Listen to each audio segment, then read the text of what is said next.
할렐루야.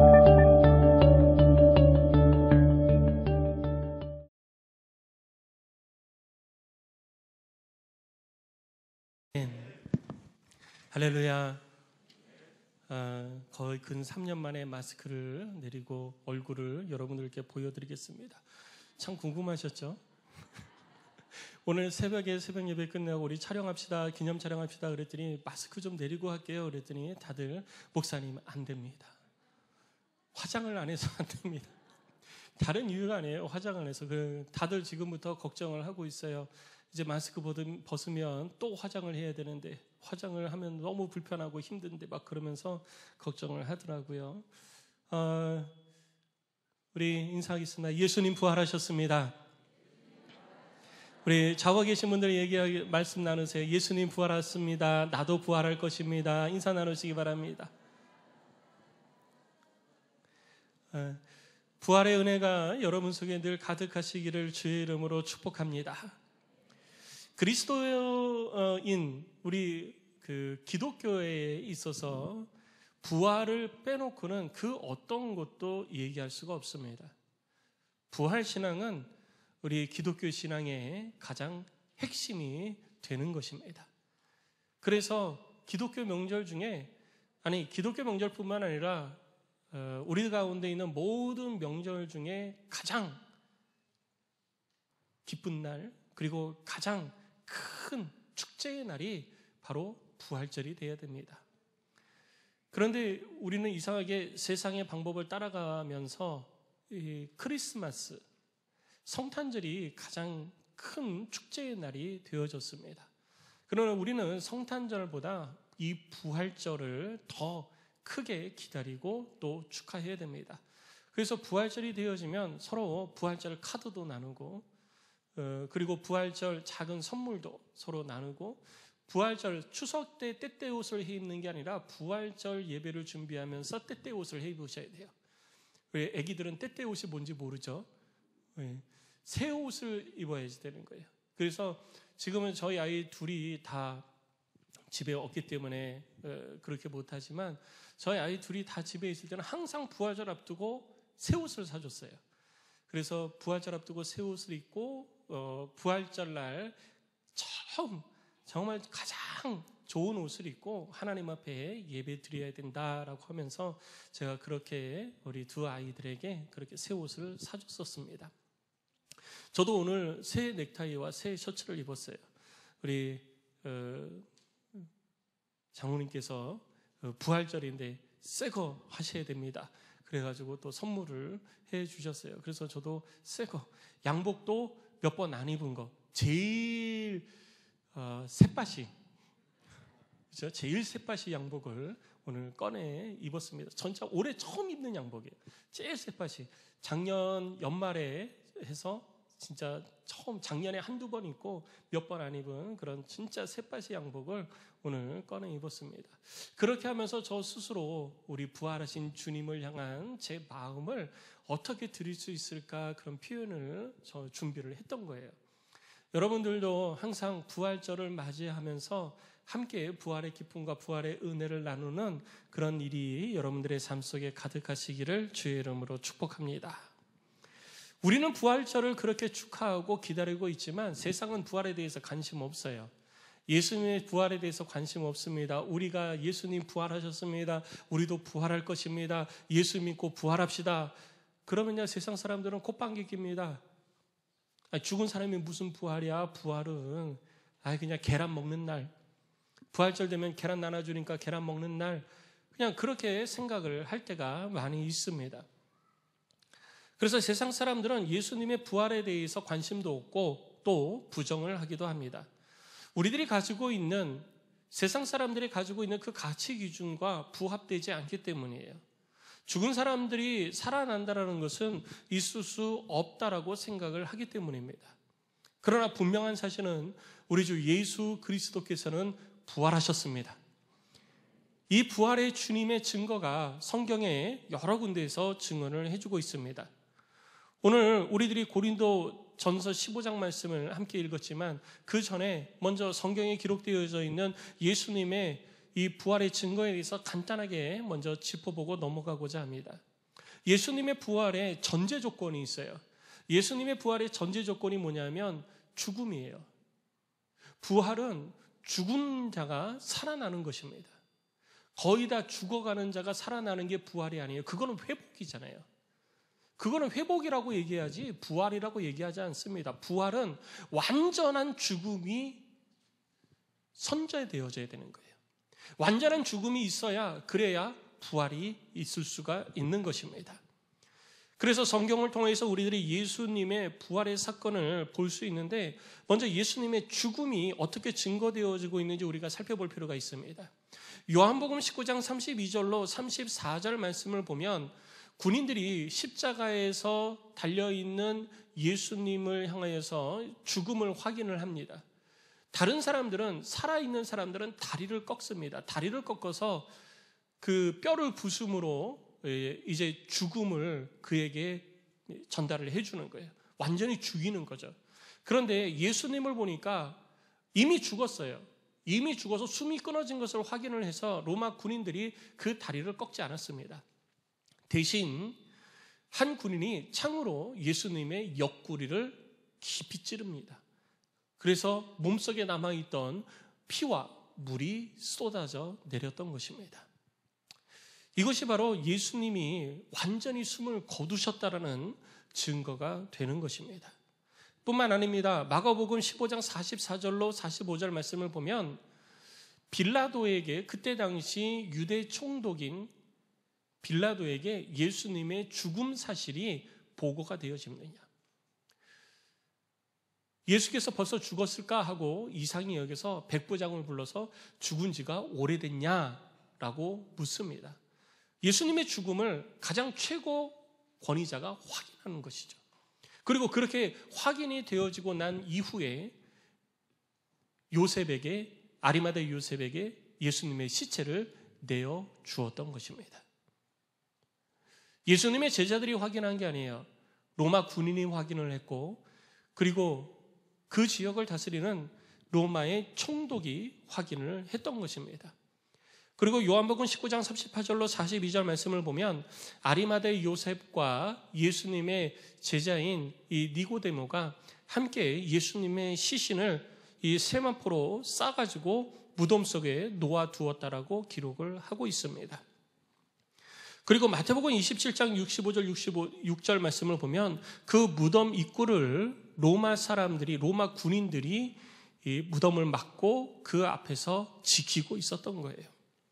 그러한 것들이 바로 예수님의 죽음의 증거가 되었던 것입니다. 로마 군인이 지키고 있었던 이유는 간단해요. 예수님이 다시 살아나신다라고 사람들이 이야기하니까 혹시 사람들이 예수님의 시체를 훔쳐다가 숨겨놓고 예수님 살아나셨다라고 이야기할까봐, 그렇게 해서 밀란이 일어날까봐 로마 군인들이 선제적 조치를 한 겁니다. 예수님의 시신이 있는 무덤 앞에서 군인들을 배치하고 그 무덤을 지키게 한 거예요. 당시 로마 군대를 대항할 수 있는 그런 사람들은 아무도 없었습니다. 그리고 그 책임자가 로마의 백부장이었죠. 백부장은 로마 군인 100명을 다스리는 지휘관입니다. 그러니까 얼마나 많은 군인들이 이 예수님의 무덤을 지키고 있었는지 우리들이 예측을 해볼 수 있는 부분입니다. 그런데 그런 가운데에서 우리 주님이 부활하셨습니다. 모든 사람들이 예수님의 죽음을 다 확인했어요. 완전히 죽었다는 것을 확인을 했습니다. 그리고 나서 예수님께서 살아나신 거예요. 그래서 우리는 예수님의 부활을 온전히 믿을 수가 있는 것입니다. 예수님의 부활 사건에 대해서는 마태복음 28장 1절로 6절, 오늘 새벽에 우리가 함께 나눈 내용인데요. 누가복음 24장 1절로 3절과 요한복음 20장 1절로 2절 말씀을 통해서 막달라 마리아와 그리고 이 요셉의 모친 마리아가 함께 와서 그 무덤에 예수님의 시신이 없어진 것을 천사들을 통해서 듣고 눈으로 직접 확인을 하게 되어집니다. 그리고 그곳에 예수님의 시신이 없다라는 것을 보고 그것을 제자들에게 알려주고 그리고 베드로와 요한을 비롯한 예수님의 제자들이 무덤으로 뛰어와가지고 그 무덤 속을 확인을 했습니다. 그랬더니 그 무덤에 정말 아무도 없었고, 그리고 세마포 모양이 개켜 있다고 그러는데, 이 개켜 있다라는 표현, 세마포가 그 머리 곁에 개어져 있다라는 표현은 이제 한국식 표현인데요. 그 내용을 보면, 여러분, 세마포를 이렇게 쌀 때, 시신을 쌀 때 얼굴 형태에 따라서 세마포로 감습니다. 감는데 이 세마포가 감겨져 있는 그 상태 그대로 놓여져 있었다라는 얘기예요. 그러니까 그 안에 시신이 있어야 되는데 시신만 싹 빠져나간 거예요. 그래서 세마포는 그 시신의 얼굴을 감쌌었던 그 모습 그대로 그 머리 있던 자리에 그대로 놓여져 있었다라는 뜻입니다. 그리고 이렇게 예수님의 부활하심이 제자들과 그리고 여인들을 통해서만 증거된 것이 아니라 마태복음 28장 11절로 15절 말씀에 보면 이 당시에 이 종교 지도자들, 대제사장과 그리고 여러 장로들도 이 사실을 알고 있었어요. 경비병들을 통해서 예수님이 부활했다는 소식을 들었습니다. 이 놀라운 소식을 들은 거예요. 그랬더니 이것이 전해지면 예수님이 하나님의 아들이었다는 것이 인정이 돼버리잖아요. 제사장과 그리고 여러 장로들, 여러 교회의 지도자들은 이것을 부인했었는데 예수님이 부활했다고 그러면 예수님이 생전에 하신 모든 것들이 다 맞는 사실이 돼버리는 거예요. 그래서 돈을 주고 로마 군인들, 무덤 앞에 경비를 섰던 사람들을 매수를 하게 되었던 것입니다. 이것을 통하여서 예수님의 제자들뿐만 아니라 예수님을 반대했던 사람들도 예수님이 부활했다라는 것을 인정했던 모습을 우리들이 볼 수가 있는 것입니다. 그리고 고린도전서 15장 6절 말씀을 보면 예수님께서 부활하시고 난 이후에 한순간에 500여 형제들에게 보였다라고 성경은 기록하고 있습니다. 어떤 사람 앞에서 예수님이 내가 예수님을 봤어 그러면 사람들이 그럴지도 몰라요. 야, 죽은 사람을 네가 어떻게 봐? 꿈속에서 본 거 아니야? 이렇게 이야기할 수도 있어요. 내가 봤다고 그러면 야, 그거 꿈에서 본 거잖아. 야, 저 사람도 꿈에서 예수님 만났대. 이렇게 할 수도 있는 거예요. 그런데 일시에 한순간에 500여 형제 앞에서 예수님은 예수님 자신을 나타내 보여주셨던 것입니다. 이것을 통하여서 예수님의 부활은 명백한 사실로 우리들 가운데 증거되고 있는 것입니다. 뿐만 아니라 예수님께서는 무엇보다도 예수님 자신이 요한복음 11장 25절 말씀에 나는 부활이요 생명이다 라고 예수님께서 선언을 해 주셨습니다. 그래서 우리들은 예수 그리스도의 부활이 과거에 2000년 전에 이미 있었던 역사적인 사실임의 증거되어지고 있다는 것을 기억하고 우리는 이 부활의 사건을 온전한 믿음을 가지고 믿어야 되는 것입니다. 성도 여러분, 예수의 부활을 믿는 믿음이 여러분 속에 확고히 자리 잡으시기를 주의 이름으로 축복합니다. 다른 사람들은 아니야 그럴지 몰라도 우리는 이렇게 역사적 증거들이 예수님의 부활에 대해서 우리들 가운데 증언해주고 있잖아요. 역사적 증언들이 이렇게 증언해주고 있는데 우리가 그것을 부정할 이유가 없는 것입니다. 이렇게 예수님의 부활은 우리들 가운데 우리들의 신앙의 믿음의 가장 핵심이 되었던 것입니다. 그리고 이후에 사도들이 복음을 전할 때에도 사도행전 1장 2장 내용에 보면 처음 사도들이 복음을 전할 때에 무슨 복음을 전했냐? 바로 부활의 복음을 전했던 것입니다. 그리고 그 부활의 복음을 들은 이들을 통해서 하나님의 교회가 이 땅 가운데 세워지기 시작을 했던 거예요. 그래서 우리 기독교 신앙의 가장 근간에는 예수 그리스도의 십자가의 죽으심과 부활인 것입니다. 여러분, 죽으심만 믿지 마시고 부활도 여러분 속에 온전한 믿음으로 고백되어지시기를 주의 이름으로 축복합니다. 그런데 이렇게 명백한 예수님의 부활이 증언되어졌고 많은 증거들이 나타났음에도 불구하고 예수님의 부활을 믿지 않는 사람들이 있었어요. 예수님의 부활을 믿지 않는 사람들이 교회 밖에만 있는 것이 아니라 교회 안에도 있었던 것입니다.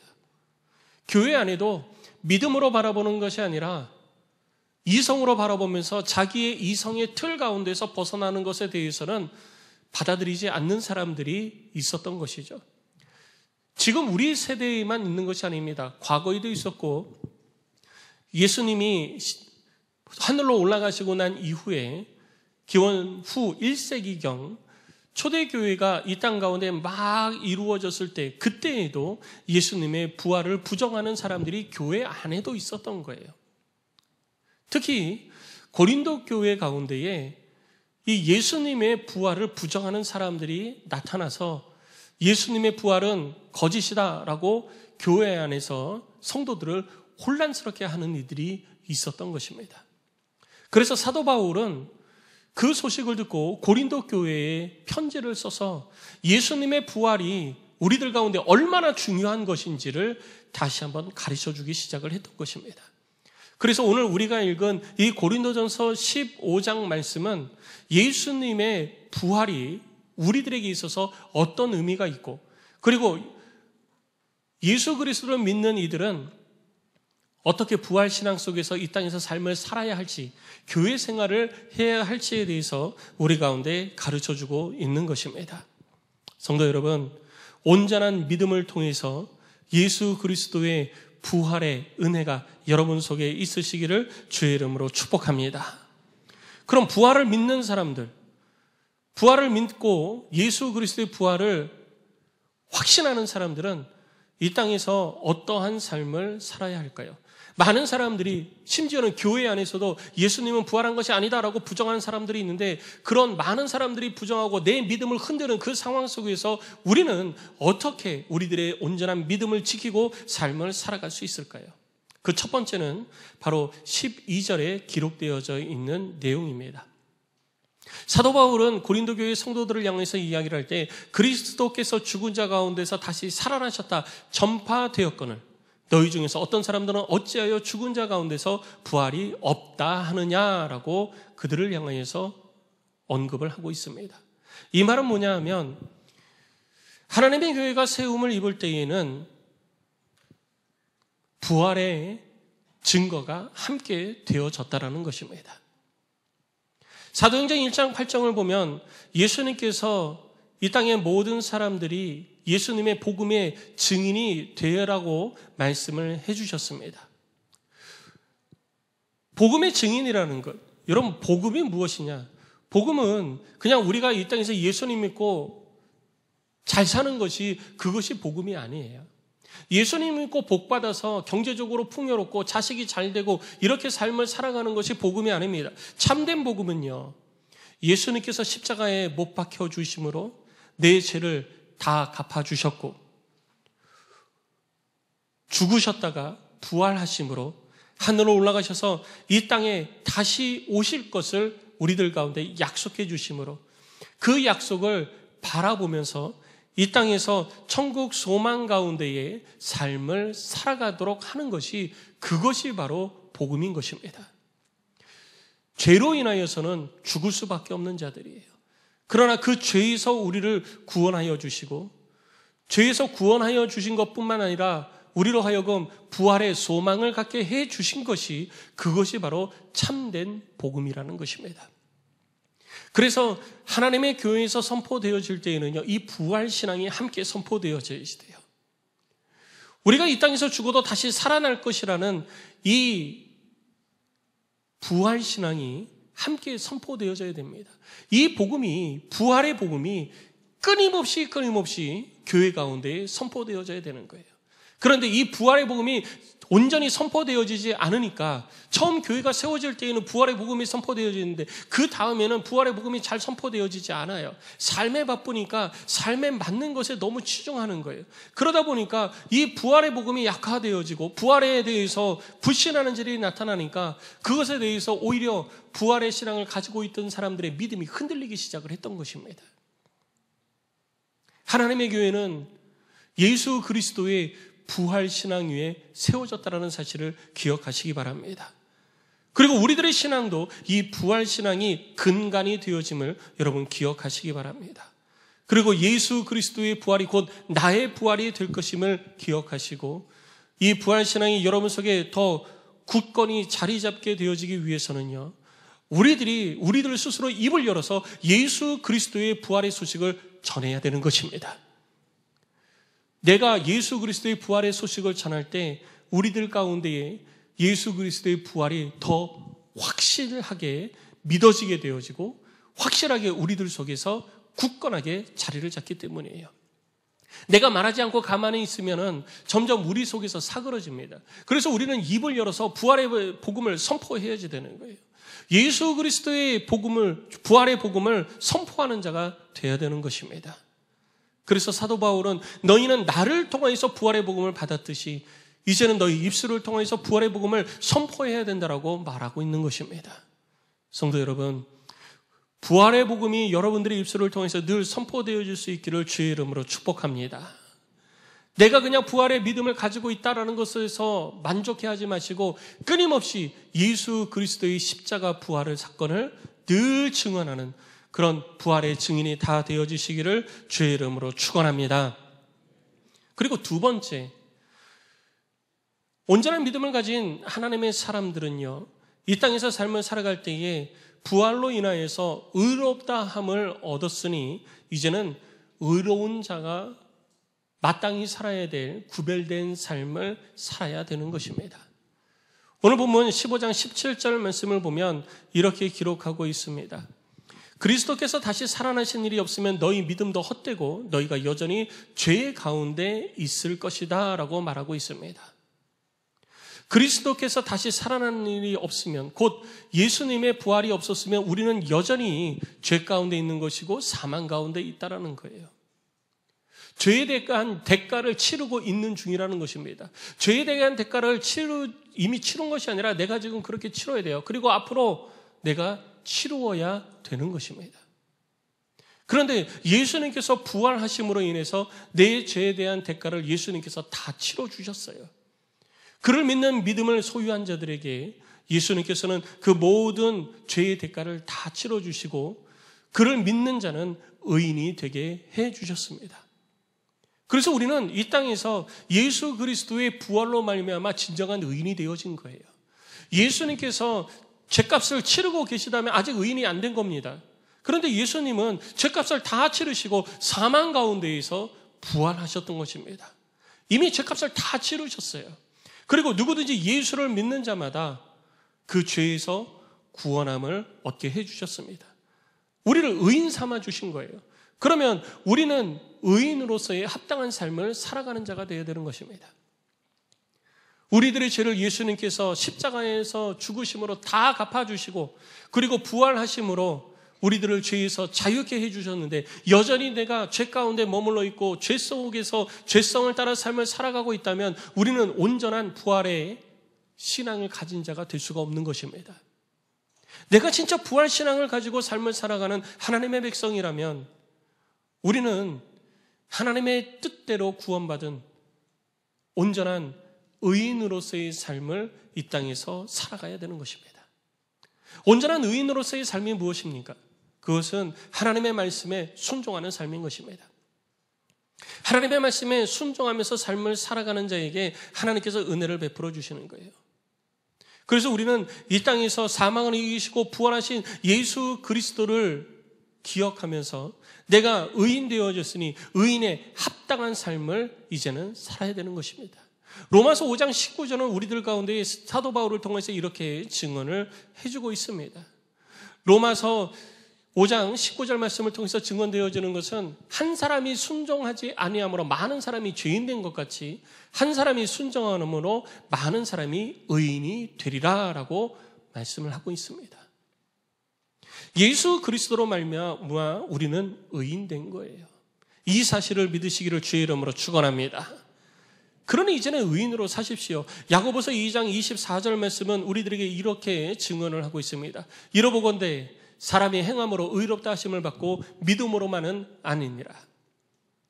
온전한 믿음은요, 우리 속에 내재되어져 있는 것만이 내재되어져 있는 것으로 그치는 것이 아닙니다. 온전한 믿음은 우리 속에서 시작해서 우리들의 삶 가운데로 드러나는 것이 온전한 믿음인 것입니다. 그래서 야고보 사도는 나는 내 믿음을 너희에게 보일 테니 너희는 너희의 믿음을 내게 보여달라라고 이야기를 했던 것입니다. 도덕적으로 옳은 것을 이야기하는 것이 아닙니다. 도덕적으로 완전한 삶을 살아가는 것을 말하는 것이 아닙니다. 세상의 법을 따라서 죄짓지 않는 삶을 말하는 것이 아닙니다. 하나님의 말씀을 따라 삶을 살아가는 것을 말하는 것입니다. 참된 의의 기준은 하나님의 말씀이기 때문이에요. 그래서 우리는 하나님의 말씀을 기준을 두고 이 땅에서 참된 의인으로서 삶을 살아가되 그것이 우리 속에 믿음으로만 남아있는 것이 아니라 우리들의 삶을 통해서 증거되게 해야 되는 것입니다. 안디옥교회 성도 여러분, 2022년 부활주의를 통해서 여러분들 속에 있는 이 부활의 믿음이 여러분들의 삶을 통해서 세상 가운데 드러날 수 있기를 주의 이름으로 축복합니다. 그것을 통해서 우리들의 믿음이 인정받는 거예요. 그것을 통해서 하나님께서 우리들의 믿음을 인정해 주시는 것입니다. 아브라함이 하나님 앞에 하나님의 말씀에 순종하는 그 행함을 통해서 그 믿음을 인정받았습니다. 성경의 수많은 사람들이 하나님의 말씀에 순종하는 그 행함을 통해서 그 믿음을 인정받았다는 사실을 우리는 잊어서는 안 되는 것입니다. 내가 믿고 있다. 그러면 그 믿기 때문에 내 삶에 나타나는 삶의 구체적인 변화와 하나님의 말씀에 대한 순종의 모습이 우리들의 삶에 있어야 되고 나타나야 되고 드러나야 되는 것입니다. 그것이 바로 부활신앙을 가진 자의 삶의 모습인 것입니다. 다른 사람들은 말로만 합니다. 그리고 다른 사람들은 거기에 대해서 관심도 없습니다. 그러나 우리는 우리 속에 있는 믿음을 우리들의 삶 가운데 이루어가는 것입니다. 세상의 욕심을 버리고 오직 하나님의 뜻을 따라 삶을 살아가는 자, 그가 바로 온전한 부활 신앙으로 이 땅에서 삶을 살아가는 자인 것입니다. 그리고 마지막 세 번째, 예수 그리스도의 십자가 부활 사건을 통하여서 그것을 믿는 믿음으로 말미암아 부활 신앙을 가지고 삶을 살아가는 자의 삶의 모습은 어떠해야 되는가? 그것은 바로 20절에 기록되어져 있는 것처럼 예수님의 부활이 곧 나의 부활이 될 것을 믿어야 되는 것입니다. 여러분, 이것을 믿는 것은 단순히 내가 속으로 그래 나도 부활할 거야 이렇게 하는 게 아니에요. 우리들의 입술로 선포하는 것입니다. 내가 믿고 있기 때문에 내가 고백할 수 있는 거예요. 내가 믿고 있지 않으면 내가 입을 열어서 고백할 수가 없습니다. 내가 믿고 있기 때문에 고백하는 거예요. 예수 그리스도의 부활로 말미암아 나도 부활할 것이라는 이 믿음이 여러분들의 입술을 통해서 고백되어지시기를 주의 이름으로 축복합니다. 그래서 우리는 부활의 인사를 할 때요, 예수님 부활하셨습니다. 그리고 나도 부활할 것입니다. 라고 이렇게 부활의 인사가 되어져야 되는 것입니다. 성도 여러분, 이 고백이 여러분 속에 있으시기를 주의 이름으로 축복합니다. 예수님의 죽으심과 부활하심은 예수님만이 그렇게 되셨음을 말씀하는 것이 아닙니다. 예수님께서 죽으셨다가 다시 살아나신 것처럼, 그리고 지금도 살아 계시면서 우리들로 하여금 천국에 다시 가게 될 것을 우리 주님이 약속해 주셨습니다. 그리고 그 약속은 이 땅에서 살아있는 자에도, 그리고 주 안에서 죽은 자에게도 해당되는 것이라고 성경은 우리에게 가르쳐주고 있습니다. 요한복음 11장 25절 26절 말씀을 보면 예수님께서 이렇게 우리들에게 말씀을 해 주셨습니다.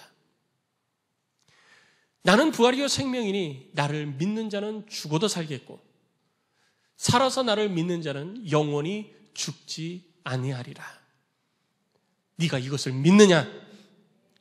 성도 여러분, 이 믿음에 고백하시기 바랍니다. 우리 주님이 지금도 우리에게 묻고 있는 거예요. 나는 부활이요 생명이니 나를 믿는 자는 죽어도 살겠고, 할렐루야, 그리고 살아서 믿는 자는 영원히 죽지 아니하리라. 이 은혜가 여러분 속에 있으시기를 주의 이름으로 축원합니다. 그렇습니다. 우리는 죽어도 다시 살아나게 되는 것입니다. 우리 주님이 우리를 다시 살리셔서 우리 주님이 계신 그 천국에 우리로 함께하게 하시는 것입니다. 그래서 우리는 예수 안에 죽은 자에게도 약속되어진 이 부활을 우리는 늘 언제나 가슴에 새기고 믿고 삶을 살아가야 되는 것입니다. 그래서 로마서 6장 5절 말씀에 사도 바울은 이렇게 우리들 가운데 다시 한 번 더 권면을 하고 있습니다. 만일 우리가 그의 죽으심과 같은 모양으로 연합한 자가 되었으면 또한 그의 부활과 같은 모양으로 연합한 자도 되리라. 할렐루야. 이렇게 우리에게 부활이 약속되어져 있고 선포되어졌습니다. 성도 여러분, 여러분도 부활할 줄로 믿습니다. 여러분도 부활합니다. 그것이 우리를 향한 주님의 약속이에요. 그러니 나도 부활할 것이다 라고 하는 것이기 때문에 이 땅의 삶은 우리들에게 있어서 한낱 스쳐 지나가는 나그네 인생이라고 우리는 고백할 수가 있는 것입니다. 마땅히 이 땅에서의 삶이 전부라면 우리는 지금 이러고 있으면 안 돼요. 이 땅에서 좀 더 많은 것을 누리기 위해서 노력해야 됩니다. 이 땅에서 더 많은 것을 즐기기 위해서 힘써야지 돼요. 더 많이 벌어서 더 많이 즐겨야 돼요. 죽으면 끝이니까 우리는 그렇게 해야 돼요. 다른 사람들하고 싸울 필요도 없어요. 욕먹을 필요도 없습니다. 내가 누리고 내가 즐기고 싶은 것을 위해서 온 힘을 다해야지 돼요. 근데 우리는 왜 이곳에서 하나님을 예배하고 있습니까? 그것은 바로 이 땅에서의 우리들의 삶은 그냥 스쳐 지나가는 나그네 인생이요. 우리들에게 있어서의 모든 것은 영원한 나라 저 천국에 예비되어져 있고 부활의 날 우리는 그곳에서 우리 주께서 예비하신 것들을 누리게 될 것을 우리는 확신하기 때문인 것입니다. 성도 여러분, 이 확신이 여러분 속에 있으시기를 주의 이름으로 축복합니다. 예수님이 부활하신 것처럼 우리들도 부활할 것입니다. 베드로전서 1장 3절을 보면 이렇게 베드로 사도는 우리들 가운데에 권면을 하고 있습니다. 베드로전서 1장 3절 말씀에 베드로 사도가 우리들 가운데 권면하는 것은 우리 주 예수 그리스도의 아버지 하나님을 찬송하리로다. 그의 많으신 긍휼대로 예수 그리스도를 죽은 자 가운데서 부활하게 하심으로 말미암아 우리를 거듭나게 하사 산 소망이 있게 하셨다. 우리들의 소망은 죽은 것이 아니에요. 우리들의 소망은 살아있는 것입니다. 예수 그리스도가 우리들의 소망인 것입니다. 예수님은 지금도 살아계십니다. 그래서 예수님처럼 우리도 변화되어질 것입니다. 예수님처럼 우리도 다시 부활하게 될 것입니다. 그래서 오늘 본문 20절 말씀에 잠자는 자들의 첫 열매가 바로 우리 주님이 되셨다라고 말하고 있는 것입니다. 성도 여러분, 많은 사람들은 부활에 대해서 부정합니다. 초대교회의 성도들도 부활에 대해서 부정하는 사람들이 있었습니다. 말도 안 되는 것이라고 이야기합니다. 그런 일은 있을 수 없다라고 이야기하는 사람도 있습니다. 교회 밖에서뿐만 아니라 교회 안에서도 예수님의 부활에 대해서 부정하는 사람들이 있고 믿지 못하는 사람들이 있습니다. 그러나 예수님의 부활은 사실입니다. 그리고 이 부활 신앙이 우리들의 믿음을 견고하게 한다는 사실을 기억하시기 바랍니다.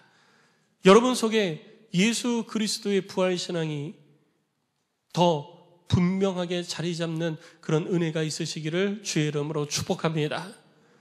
예수 그리스도의 부활 신앙이 우리 속에 가득 채워지기 위해서 첫째로 예수 그리스도의 부활을 그리고 나의 부활을 입을 열어 선포하시기 바랍니다. 늘 고백하십시오. 늘 입을 열어 고백하십시오. 누가 뭐래도 흔들리지 않는 부활 신앙이 내 속에 있게 하기 위해서는 늘 입을 열어 예수 그리스도의 부활을 고백하시고 장차 나도 부활할 것임을 여러분 늘 고백하며 삶을 살아가는 안동교회 성도들이 되시기를 주의 이름으로 축복합니다. 그리고 두 번째, 이 땅에서 내가 예수 그리스도의 부활의 은혜로 말미암아 모든 죄악 가운데에서 내가 자유케 되어졌고 이제는 예수님의 죽으심과 부활하심으로 말미암아 내가 의인 되어졌음을 고백하시고 하나님의 말씀대로 의인으로서의 합당한 삶을 살아가는 자가 되시기 바랍니다. 그렇게 삶을 살아갈 때 우리는 부활의 증인이 될 수 있는 것입니다. 그리고 세 번째, 나도 부활할 것임을 믿으시기 바랍니다. 이 땅에 스쳐 지나가는 이 나그네 인생길에 소망을 두지 마시고 영원한 나라 천국에 소망을 두고 있기 때문에 우리는 세상에서 남들이 나보다 더 잘났다 하더라도 우리는 거기에 관심이 없는 거예요. 남들이 나보다 더 뛰어나다 해도 우리는 거기에 관심을 둘 이유가 없는 것입니다. 우리들의 관심은 이 땅에 있는 것이 아니라 저 영원한 나라 천국, 죽어서 부활, 살아서 영생, 이 은혜가 우리들 가운데 있으니 영원한 나라 천국의 소망이 우리 가운데 차고 흘러넘치게 되는 것입니다. 성도 여러분, 죽어서 부활, 살아서 영생, 이 은혜가 여러분 속에 있으시기를 주의 이름으로 축복합니다.